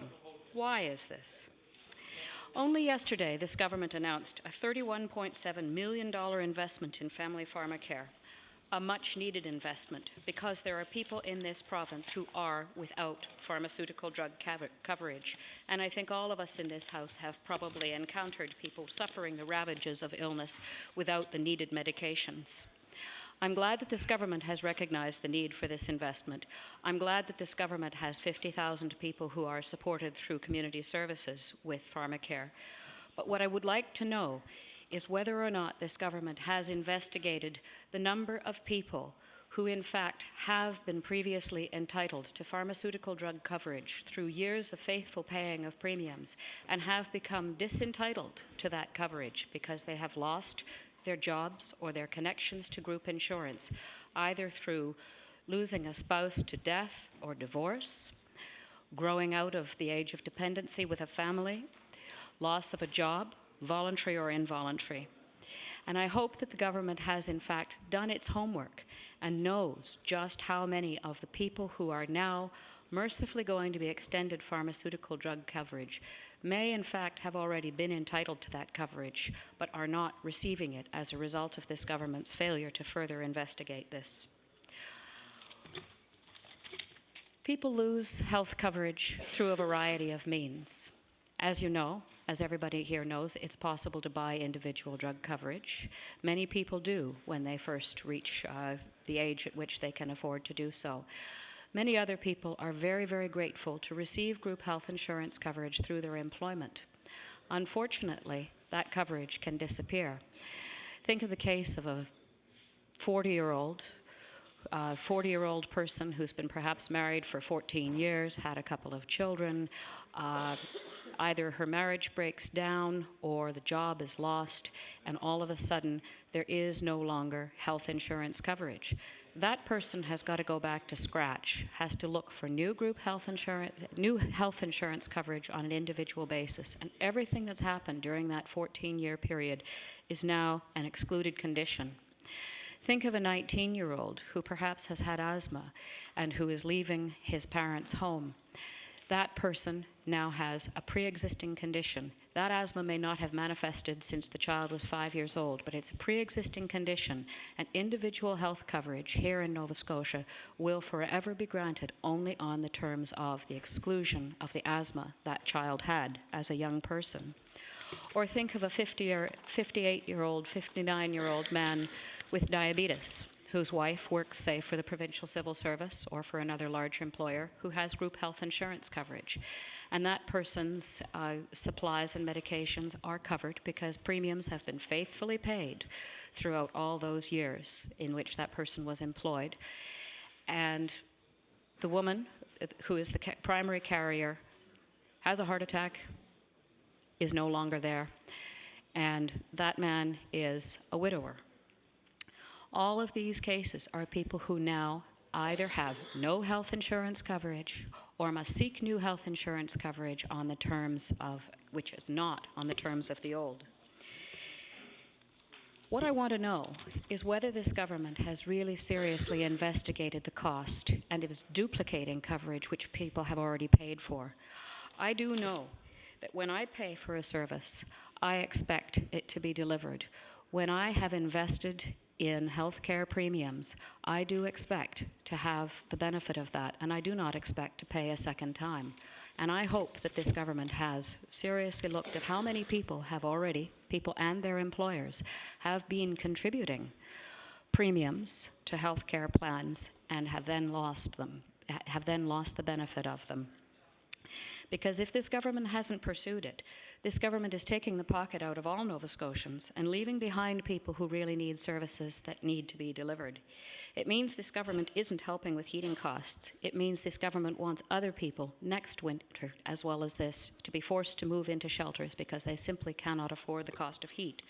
It means this government doesn't pay physicians and nurses enough money to want them to stay and work in this province after they graduate from medical school. It means that this government isn't investigating in the schools that can, investing in the education and the schools that can bring this province properly into line with the literacy rates of other provinces. I hope that this government has seriously considered whether or not it's paying for services that Nova Scotians have already paid for. They have paid health insurance companies, they and their employers. As soon as they disappear from the rolls, these people are, in fact, a windfall to health insurers, and we need to investigate that.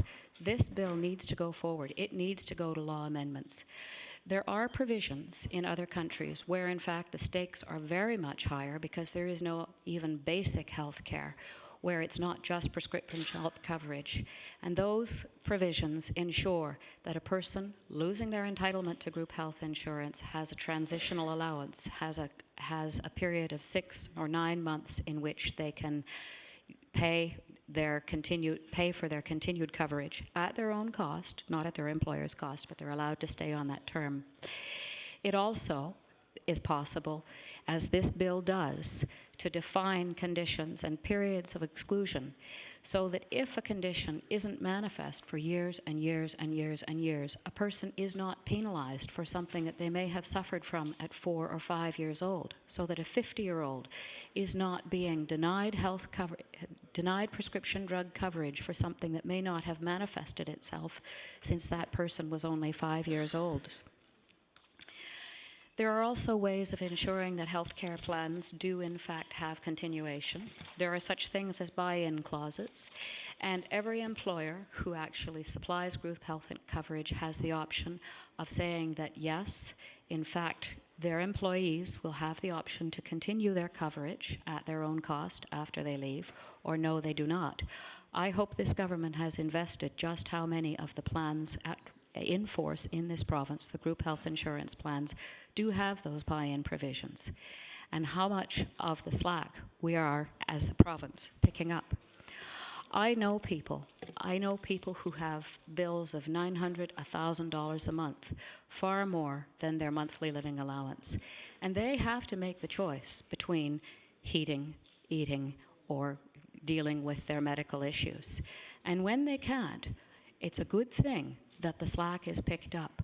But what if they have in fact already paid? What if, when they were younger, when they were healthy, they were contributing and they were investing in a future assurance that their pharmaceutical drugs might be covered?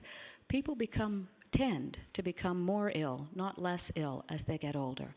And so if we have people who are in fact paying into plans when they are young, leaving those plans, it is an overall benefit to the plan and it is a disincentive to the rest of the population to invest in their own health care. I hope that this government will in fact look again and look seriously at this bill, because there are so many people out here who are in very grave need of pharmacare, and we need to make sure that they have been helped initially by the first people they expected to help them. Instituting full family pharmacare for low-income Nova Scotians without checking first to see how many of them have paid premiums in the past for future services and would have continued to do so if they were allowed to is a foolish thing to do.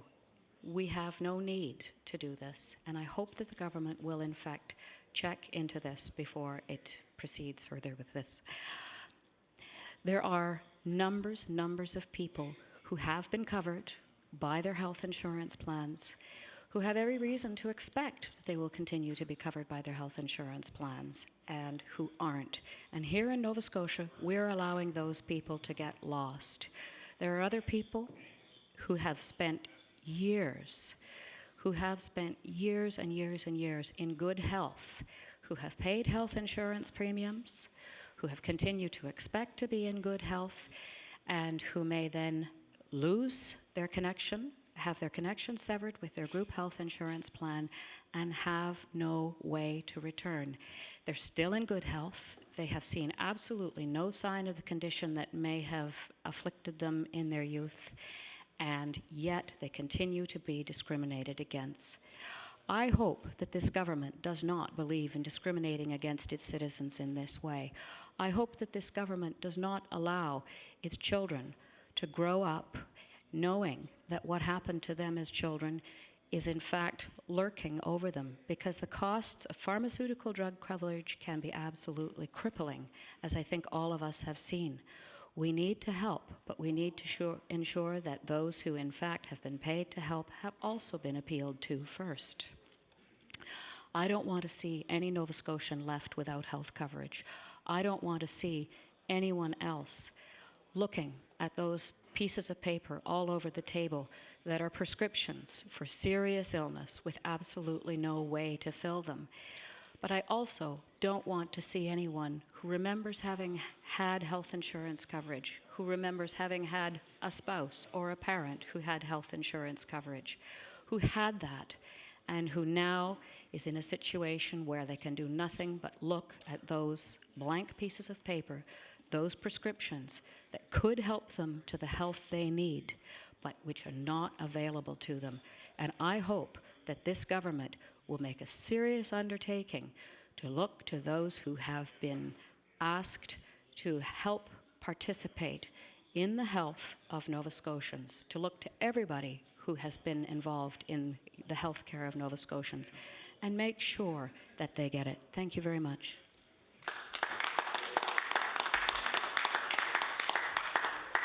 Thank you.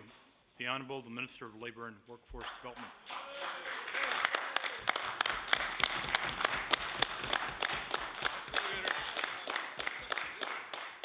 Thank you very much, Mr. Speaker, and I appreciate the support of my members. They could keep that up for 12 minutes, and I'd be very happy. Unfortunately, I think that would tax even their obvious enthusiasm for the comments I'm about to make. I'm glad to speak to this bill. This bill, as the honourable member has stated, has come to the House on several occasions, and in fact, I was looking through the comments by the member for Lunenburg at that time, who is the Minister of Finance and under whose portfolio this bill really falls. Insurance at one stage, Mr. Speaker, as you know, used to fall under the Minister of Labour and Environment. Now we have two departments, Mr. Speaker, Environment, Nova Scotia Environment, and Labour and Workforce Development, but neither one of those departments deal with insurance. It falls under the Minister for Finance. And so it's little wonder that when this came up again last time, about 2 years ago, the member for Lunenburg spoke about it, and he spoke in his erudite way.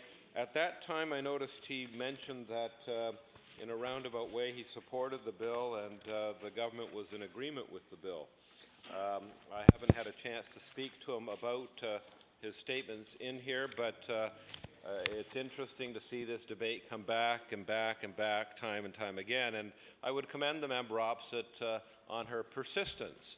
I was reading somewhere where they said that the quality of a successful politician was persistence, and I remember mentioning that to the Minister for Finance at one stage, and he kept telling me when I was on the backbenches that I was extremely persistent in going after him for things for my riding, and I found that a compliment when I was on the back benches. Mr. Speaker, now that I'm on the front benches, I can see that maybe persistence, depending on which side you look at it, can be viewed in different ways. But nevertheless, the member has been extremely persistent. I will table the debate, or the party opposite's been extremely persistent. I will table the remarks that were repeated last year or 2 years ago, because I think that there's not been any real change between the comments 2 years ago and the comments this year, except for one very, very important thing, and that's what I want to draw the attention to, because the member opposite is quite right that there is a very legitimate concern here. The insurance companies are concerned, of course, that if we legislate exemptions rather than allowing those to be worked out between the various parties, that will make insurance very unaffordable, and that there's problems in terms of affordability of insurance. And that's really what the debate hinges about, whether they're right, and by having this bill, you get the law of unintended consequences, or whether this bill would actually improve the situation. It's a similar thing I find myself in regard to pensions, which do fall under my department, Mr. Speaker. And there are many people come forward in terms of changing solvency requirements on pensions, and others who want to make it stricter. And you always have to look, and you know, Mr. Speaker, having been a government minister, that any time you set a policy in place, you have to be very aware of the law of unintended consequences. There was a wonderful book about that, Mr. Speaker, about the United Church and the formation of the United Church, and they around the turn of the 1900s, and the movements that they had, for example, prohibition, etc., and all the work they're doing. And in this particular book, the result was that instead of Christianizing the country of Canada, they ended up with more secularized Canada. So the law of unintended consequences, Mr. Speaker, is what I'm trying to get at.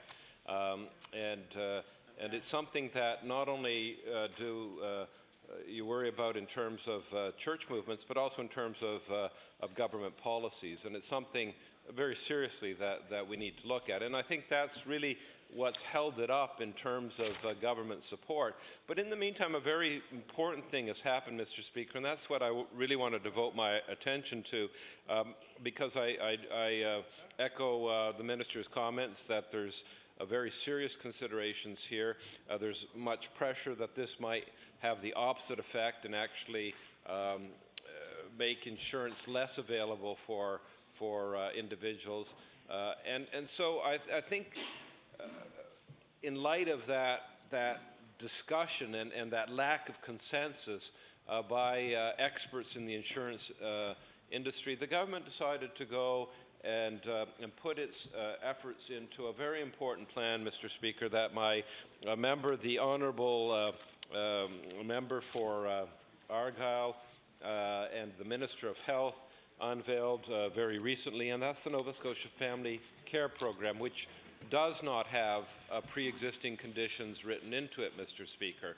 And so that was obviously thought through, and they wanted to make the plan inclusive and cover people regardless of any pre-existing conditions. So there are no pre-existing conditions mentioned, no exemptions, because the government in its wisdom, looking at the experts, divided about whether this bill here would really improve and make insurance options more available for individuals, decided in a sense to park that question for a while and do something that everyone agrees would be a benefit to Nova Scotians, and that is the Nova Scotia Family Farm Care Program. It's the first universal drug coverage plan in the province, and I believe in the Atlantic provinces.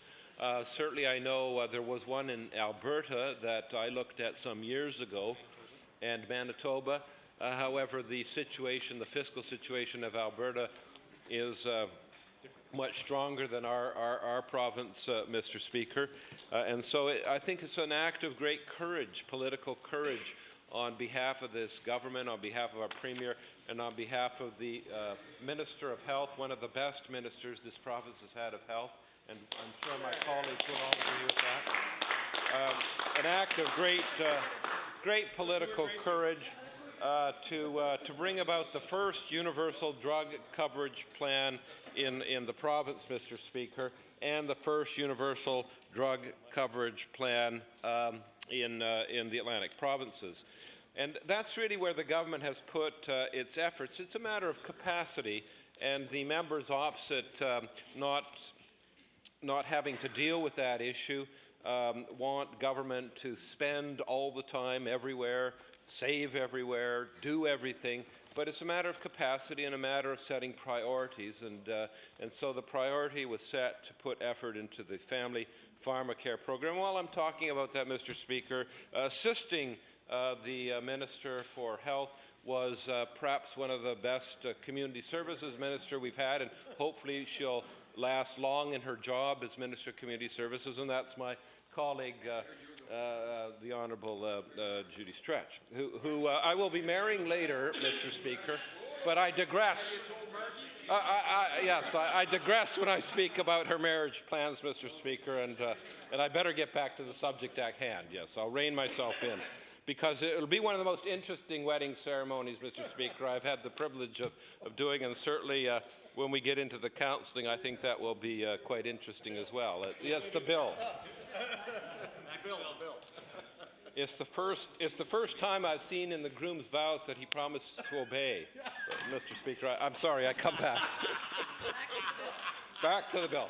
So, Mr. Speaker, when I come back to this question of capacity, it's not that the government's against this bill in any way. It's a question of capacity. It's a question of differences of opinion on whether this will actually help provide adequate health insurance to individuals. And so the government decided in its wisdom, and I think a very, very good decision, Mr. Speaker, to put efforts into this family pharmacare program, the first universal drug care program in Nova Scotia and in the Atlantic province with no pre-existing conditions. And I need to state that very, very clearly.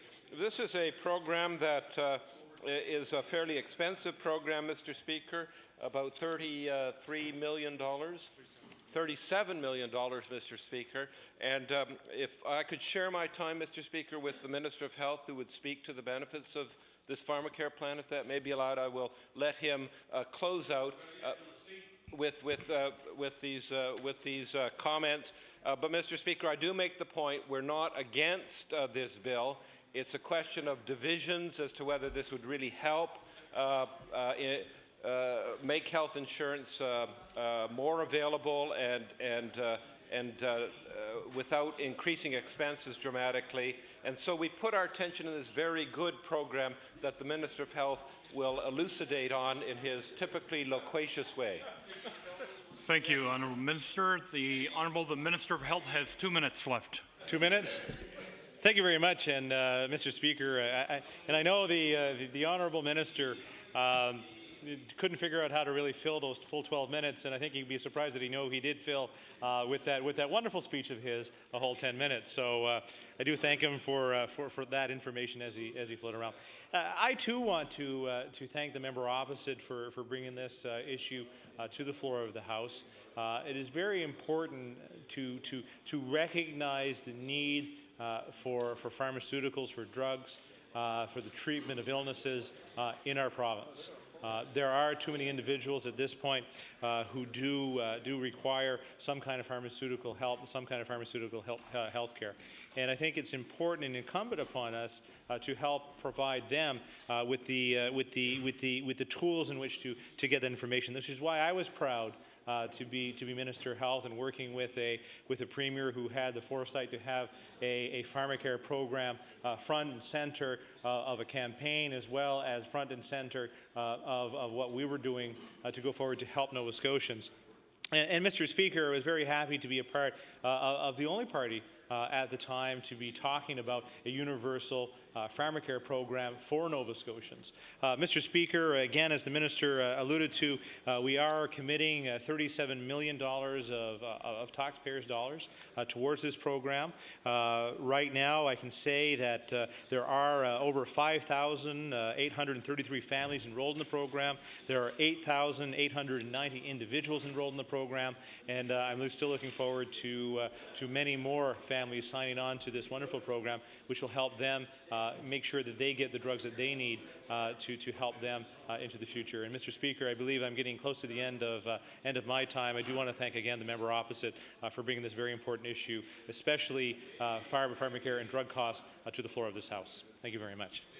Thank you. The honourable member from Glace Bay. Thank you, Mr. Speaker.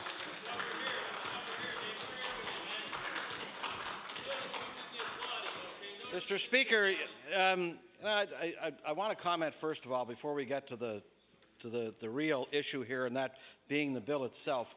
I want to comment first of all on the comments and the speech that was made by the Minister of Environment and Labour. You know, I've come to know that the Minister has a good sense of humour over the past number of years. But I wish in this instance he hadn't treated this issue as a joke, all right? I wish that he had taken this issue a little more seriously, because on Opposition Day, when opposition parties present a bill, and it's been presented, as the member for Halifax Atlantic said, before this House in 2005, 2006, 2007, one will get the impression that maybe you're not taking this seriously, and that maybe, if I'm sure, if any Nova Scotian who was watching that 10-minute dissertation at home afterwards probably went, duh, afterwards, or, huh, what is he talking about? You know, Mr. Speaker, the minister stands up to try and defend his government's position and says, you know, you have to know about the law of unintended consequences before you can understand this. You may not know about it, but I know about it. I understand it. And let's have a history of the United Church of Canada while we're at it. And then let's throw in a little mix and talk about another minister getting married later on. And then I'm going to perform. Well, Mr. Speaker, I've never heard anything so ridiculous in all my life. Never. And here we are talking about something as serious as someone who has lost a spouse, someone who is divorced, or someone who has lost a job looking for health insurance. I'd ask the minister, you ever been in that position? Unfortunately, Mr. Speaker, he probably has. Unfortunately, he probably has. I've been in that position myself. I know what it's like to look for health insurance and not be able to get it because of a pre-existing condition, or not be able to get it because it was no longer available because you simply couldn't afford it. I've been in that position. And many Nova Scotians are in that position today. And the answer is not to stand in this House and make light of it or make jokes. Mr. Speaker, the minister, the first thing he did when he talked about this was table a speech that he made 2 years ago and said nothing has changed. So I might as well table these remarks from 2 years ago because, well, I don't care. We're not going to do anything about it today. Didn't do anything about it 2 years ago. Why should I do anything about it today? Mr. Speaker, that is a slap in the face to an opposition party and to an opposition member that has taken the time to research this, to introduce this legislation, and to have it seriously debated in this House, which is exactly what we're supposed to be doing here. That is nothing more than a slap in the face and an insult to that member. And Mr. Speaker, I would go as far as to say, just to begin with, the Minister of Environment and Labour owes that member a public apology for treating this matter as he has, Mr. Speaker. That's my personal opinion. Mr. Speaker, I have no doubt that the intentions of the member for Halifax Atlantic are good when it comes to the introduction of this bill. And I trust and I hope, and she can elaborate on this later on perhaps, or whoever is getting up next, that, you know, that stakeholders were contacted prior to the introduction of this bill, and that I'm certain that, you know, we have to be careful when we introduce pieces of legislation who it affects in this House and how it's going to affect people and whether or not we can expect negative consequences if we don't do our homework. But, Mr. Speaker, I know, I would think anyway, that member, of all the members, opposition members on this side, probably did her homework before she introduced this legislation. So I'm confident in that. Mr. Speaker, I do see, and the research that we've done shows some similarities with that bill, this bill, and the Health Insurance Portability and Accountability Act. That is a piece of legislation that sits currently on the books in the United States. And that act provides, that legislation provides rights and protections for participants and beneficiaries in group health plans. It includes protections for coverage under group health plans that limit exclusions for pre-existing conditions and prohibit discrimination against employees and dependents based on their health status. It allows a special opportunity to enroll in a new plan to individuals in certain circumstances, Mr. Speaker. I don't think there's any question from anyone here that when people are facing difficult challenges in their lives, the last thing that they think about is their own well-being, what can happen to them as a result of a loss of health care insurance. But, Mr. Speaker, it's interesting to note there are some health insurance companies out there that have programs in place that enable people to gain the security of knowing that your health care need will be there and will be covered. There is a program, and I'm not putting this forward as saying that this is the program to follow, but there is a program that's offered through Manulife Financial that's called the Follow Me program that ensures that family members can maintain benefits enjoyed under a group plan. I throw that out just as an example. It's one thing that I came across, again, in research for this legislation and for this bill, Mr. Speaker. But, you know, I get back to the fact that has the government really treated this issue seriously? Have they taken it seriously? If you had a piece of legislation that's been there in 2005, 2006, 2007, if you have, and I know the minister and the health minister himself refer to the fact, well, We have an extended pharmaceutical drug coverage and so on now. I'm not knocking that, Mr. Speaker. I'm not knocking it at all. I'm saying that those programs are welcome in this province. They were long overdue, but they're welcome, Mr. Speaker. But what I'm saying is that have you ensured, have you done your homework? Has the government done its homework, and have the ministers done their homework to make sure that this plan wouldn't complement those other programs that they have there? And why turn a blind eye to this one simply because it comes from an opposition member? No, that's not the way it should work. It is certainly not the way it should work in a minority government. I would remind the Premier and I would remind the cabinet ministers over there that this is a minority government situation. And if we're looking for good legislation should come from government listening to opposition parties. That's what we're supposed to be doing. We're all here for the same reason, Mr. Speaker. So I would remind the government that is the case. You possibly, if you had paid attention, and in this case, whatever minister is responsible, if they had paid attention to this bill and done something about it, there is a possibility that this government could have saved money by implementing this plan. There's a possibility they could have saved lives by implementing this plan. There's a possibility that it was a better program, and we could have had a better program. And I don't know if we have one common purpose being here, I would say that's it. We're here to develop the best pieces of legislation we can that will benefit all Nova Scotians. And Mr. Speaker, if I take a look, and I know that the member for Halifax Atlantic has good intentions with this, and if I take a look at the bill that she's putting forward, then I simply would have absolutely no problem whatsoever saying that myself and my caucus would be in support of this legislation. Now, we know what's going to happen next. We know that, at the end of my time allotted to me to speak here today, it's going to go over to the NDP caucus again, and that a speaker will get up, and for the next 12 minutes that speaker will get up, and as I understand it is a good member with a good name. And Mr. Speaker, I know that member is going to speak in favour of this bill. That's quite obvious, and I know that he's going to try and convince the government in his remarks that this is the right thing to do to move this piece of legislation forward. But Mr. Speaker, we're not naive. I also know that if the good member were to call this bill for a vote, or whatever the case, that one of those members on the government side is going to pop out of their seat and perhaps inform us what other cabinet minister is going to get married and whether or not they're going to perform the service, Mr. Speaker, or whatever it might take to waste time. Which is another signal, Mr. Speaker, which is another signal that the government is not taking this seriously. Again, Mr. Speaker, I would encourage the government to do exactly that. It's quite obvious, again, by the minister's comments that started this debate or contributed to this debate for the government. It's quite obvious by the minister's comments they have not taken this seriously. Whatever the minister said 2 years ago, he tabled again tonight, and I guess we'll look at the comments, although I don't know why we'd bother, because we know what he said 2 years ago. It didn't do any good. I don't know why it would make any difference 2 years from today.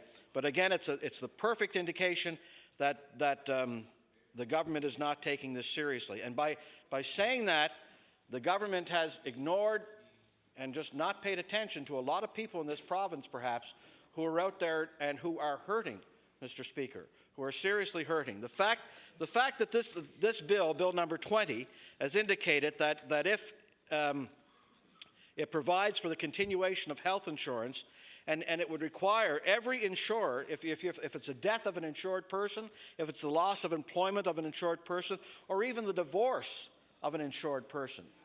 Take that one last category, Mr. Speaker, and think about how many people are subject to divorce in this day and age in this country. And I don't know for sure, but I would say that figure is at least 50%, if not more. And you're looking at a lot of people, Mr. Speaker, who are in this situation, who for a period of time or forever will be left without insurance. They can't get the insurance because of a pre-existing condition.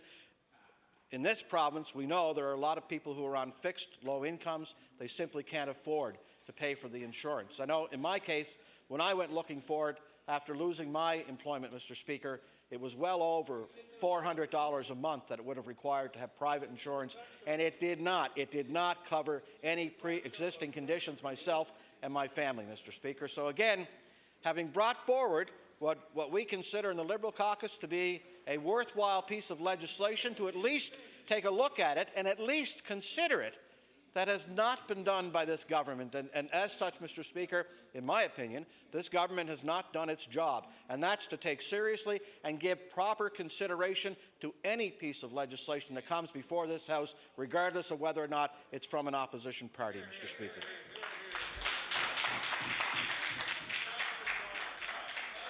Thank you. The honourable member from Sackville-Cobequid. Thank you, Mr. Speaker. I'm proud to stand in support of this piece of legislation. I want to thank the prior speaker, the member from New Glasgow or Glace Bay. I know his name, might not know his right name. The member from Glace Bay, because he did have some great opening comments. This is a serious piece of legislation, Mr. Speaker, and I think we agree on this side that the government, the current government, hasn't taken the opportunity to look at this legislation and really see the benefits that this piece of legislation, if passed in this House, would be to not only the government and the government's coffers, but most importantly to Nova Scotians, Mr. Speaker. The Minister of Labour stood up and went down a road talking about this piece of legislation. Not sure what road he was on, but this debate really should be about what's best for Nova Scotians, Mr. Speaker.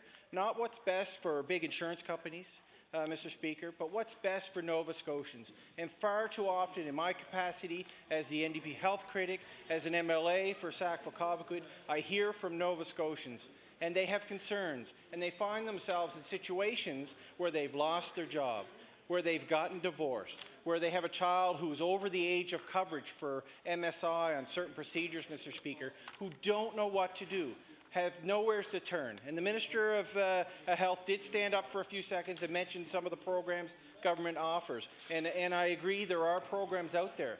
But they don't kick in when a situation occurs like someone waking up one day and not having a job, or a marriage breakdown where they don't have the time or the attention to spend to figure out what program the government offers is best for them, Mr. Speaker. They don't have that time. And the Minister of Labour mentioned in his speech, not the one he tabled from 2 years ago, but some of the comments he made today around we have a universal family pharmacare program. Well, Mr. Speaker, the dictionaries that I look at, and when I look up the word universal, that means for everybody. The family pharmacare program isn't for everybody, and not everybody is able to get into that program, Mr. Speaker. And there is upfront costs. When we look at the hodgepodge of programs that the government has, a lot of them aren't geared for those individuals who just found out they don't have a job. They don't have a paycheck. They have to have upfront costs, Mr. Speaker. That's why I think this piece of legislation needs to have the attention of government to seriously look at it. Really look at it and see if it's worthwhile. As a member, the speaker prior to me said, this could probably benefit the government. This could actually probably save hundreds, if not thousands, if not maybe millions of dollars to taxpayers and to the government if they looked at opportunities to look at ensuring that someone who might have coverage under a work plan, who have lost their job or, as I said, got divorced, Mr. Speaker, could have that 30-day window, a bridging opportunity to ensure that they have medical coverage. We all take for granted, Mr. Speaker, and many Nova Scotians do, MSI and the health plans that we have that's provided through our employment. Myself, yourself, Mr. Speaker, our families are protected. We have a medical, optional medical coverage here, Mr. Speaker, that covers those procedures that aren't covered under MSI. We need that. Canadians need that. Nova Scotians need that. Even though we have a great Medicare system in this country, we need additional coverage, insurance coverage, Mr. Speaker. And what this piece of legislation talks to is that those situations that I mentioned before that an individual will find themselves in. You know, I've heard from people in my own community, Mr. Speaker, and from across the province around the situation of a divorce, when all of a sudden you have a single parent, often a single a mother, trying to raise their kids, Mr. Speaker, who have lost coverage because of that divorce. and there's no opportunity for them to ensure that their kids have the additional coverage that we need for dental care, for example, Mr. Speaker. We've talked about this in the past in this legislature, about the importance of oral health care and dental care. The Minister of Health, the government has said it's important. It is important, but that's something after the age of 12, Mr. Speaker. If you don't have additional coverage, you won't get those procedures done. You won't get that attention that is so important to growing kids, for example, Mr. Speaker. So that's just one example of some of the situations Nova Scotians find themselves in. And I think and I hope that the minister and the government looks at this piece of legislation and says, you know what, this might be something that we should look at and take seriously. Not just mock the fact that our member keeps bringing this back year after year to try to entice the government to look at this. And, Mr. Speaker, we've had some success. Several years ago, the former member from Halifax West, Ron Russell, I know has had discussions with our Hants West, had discussions with our caucus saying, you know what, I like this piece of legislation. I think we should try to have some more discussion around this. Let's get it through and see what happens. But all of a sudden, Mr. Speaker, of course, the member, the Honourable Ron Russell, left us with the new member from Hants West.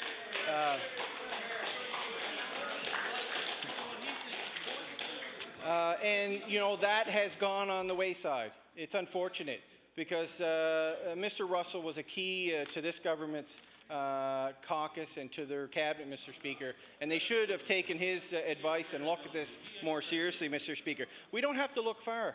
We look down to the U.S., who don't have the universal Medicare that we have here in Canada and we enjoy.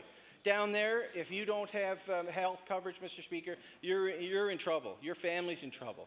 And a lot of the states down in the U.S. have adopted this piece of legislation to ensure that when an employment or a divorce or something traumatic like that happens, that those individuals are able to maintain that coverage by law, Mr. Speaker, by law, to ensure that their families are protected and their families are covered, Mr. Speaker. And that's why we think the government should revisit this. Look at this. This is a serious issue, I think, and one that I said that we could probably save money. The government could save money and really help those individuals who are falling through the cracks here in Nova Scotia when it comes to additional health coverage like a medical plan, Mr. Speaker, that they've lost. The other thing that is so important that we recognize is that, as the member who just spoke said, there's a possibility of savings in dollars, but savings in lives, Mr. Speaker, and the health of an individual if they can receive additional medical coverage or dental coverage, Mr. Speaker. Without that, I think it puts an added burden cost on the healthcare system. Early detection, prevention of diseases and health issues, Mr. Speaker, goes a long way. We have all the records in front of us that say that. And I know the member from Halifax Atlantic has worked hard with this, has spoken with so many groups throughout Nova Scotia, like the Heart and Stroke Foundation, the Canadian Mental Health Association, the Lung Association, and the Canadian Cancer Society, Mr. Speaker, who have all spoke with our member and said that this would be a sensible piece of legislation and something that the government should really look at and hopefully invest in and promote and pass through the process here in the legislature, Mr. Speaker. As I said at the start, this is something that I think would be easy for the government to implement as long as we keep in mind the best interests of Nova Scotians. That's what we need, Mr. Speaker. And truly, this is the best thing for government. This won't cost them anything. Maybe a few dollars for printing for the legislation, Mr. Speaker. This won't cost the government nothing. And really what we're asking the government to do is really to look at this and do the right thing. Do the right thing. Make sure they can capture those Nova Scotians who find themselves all of a sudden because of some situation without any coverage, Mr. Speaker. And that's all we're asking, is that they look at that and they include that in their decision making. They include that in ensuring that this piece of legislation can really get to the next level. But to be honest, Mr. Speaker, we know here we are on Opposition Day. We've called this piece of legislation because we know that we haven't got any indication from the government that they're interested in bringing this piece of legislation through the full process. And that's why we bring it forward on Opposition Day, so we can again, for another year, how many years now? For another year, 4 years, Mr. Speaker, try to debate and bring awareness around this important issue, and I think the government needs to recognize it and really take the time to look at what this really would entail and really the savings that this government could make by implementing the changes and the legislation needed, like changes in Bill 20, Mr. Speaker. So I want to commend again the member from Halifax Atlantic for her perseverance in this issue, Mr. Speaker, in ensuring that she continues to bring legislation here to the floor of the legislature that would help Nova Scotians, especially those who are vulnerable, those who are falling through the cracks and who can't obtain the services they need because of a loss of an insurance coverage plan, Mr. Speaker. So with that,